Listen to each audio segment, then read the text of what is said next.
কৃষ্ণনগর কেন্দ্র থেকে মহুয়া মৈত্রকে দ্বিতীয়বার প্রার্থী করার পরেও টাকা নিয়ে প্রশ্ন মামলায় কেন্দ্রীয় তদন্তকারী সংস্থা তলব করেছে তাকে। কলকাতার বাসভবনেও হানা দিয়েছেন গোয়েন্দারা। ভোটের আগে কি গ্রেফতারির আশঙ্কা করছেন? রবিবার ধুবুলিয়ার সভা শেষে এই প্রশ্নের জবাবে মহুয়া বললেন, গ্রেফতার করলে সেটা হবে আমার ব্যাজ অফ অনার।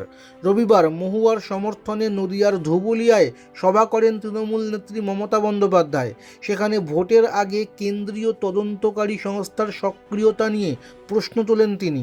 দলের প্রার্থী এবং নেতাদের বলে দেন, ইডি সিবিআই তলব করলে তাদের যেন জানিয়ে দেন যে ভোটের পর দেখা করবেন।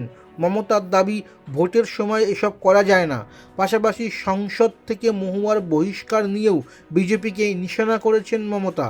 তৃণমূল নেত্রীর কথায়, আপনারা জেতানোর পরেও ওকে লোকসভা থেকে তাড়িয়ে দিয়েছে, কারণ ও জোরে জোরে কথা বলতো। ওকে জেতালে ও যোগ্য জবাব দিতে পারবে, বিজেপির মুখোশ টেনে ছিঁড়ে দিতে পারবে। মহুয়াকে উদ্দেশ্য করে এমনই বলেন মমতা।